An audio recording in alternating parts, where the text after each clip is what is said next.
Hello, everybody. This is Alex Flavel, and today I'll be presenting on a topic I've spent some considerable time delving into for the last couple of years.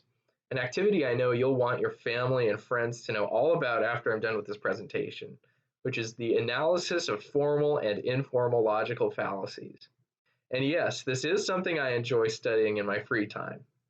I claim that everybody needs to be at least moderately well versed in reasoning to navigate this life. The ability to think with clarity is an incredibly valuable ability to possess. Now, don't get me wrong, being compassionate and being willing to take people at face value are both vital soft skills to possess.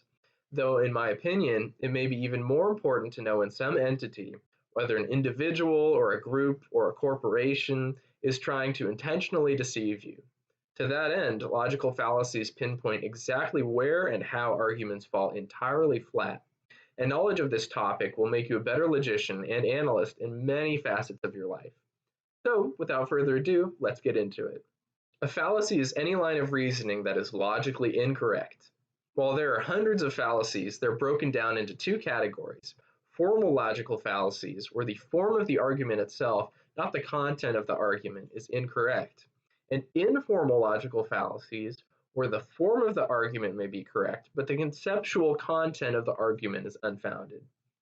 Formal logical fallacies are fewer in number than informal fallacies, since there are a set number of ways in syllogistic reasoning to go wrong. Syllogistic reasoning is any argument that derives a conclusion from two given propositions. Formally, it may be listed as statement A and statement B, therefore conclusion C.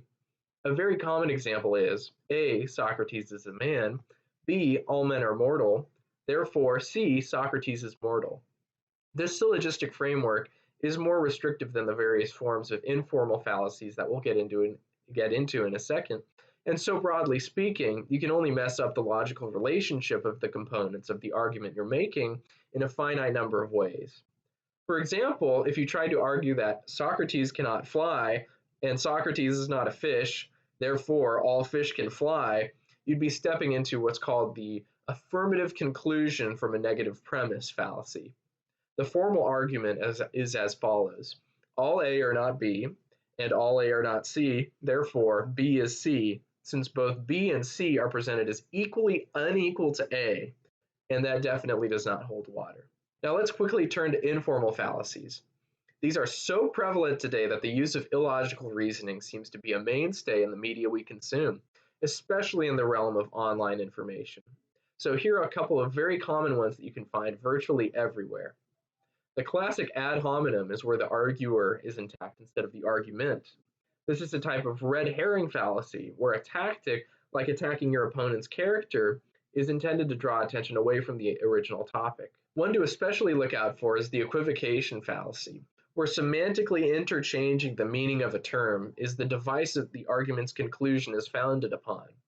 For example, since only man is rational and no woman is a man, therefore no woman is rational. Try telling that one to your significant other. An appeal to ignorance, a tricky fallacy to catch, is where one assumes that a claim is true because it has not been or cannot be proven false. For example, if there is a study that said there is no strong evidence that shows flossing reduces cavities or gum disease, any conclusion based on this premise would be incorrect, since a lack of evidence proving that something is true does not mean that the proposed claim is necessarily false. This is also closely related to magical thinking, which is another type of informal fallacy. There are countless others to discuss, but a couple fun ones you can look up if you so choose to are the mind projection fallacy, the homunculus fallacy, the McNamara fallacy, special pleading, retrospective determinism, and the proving too much fallacy. I could go on and on. So I hope this has given you some insight into the world of logic and fallacious reasoning, and I hope you have a great day. Thank you for watching.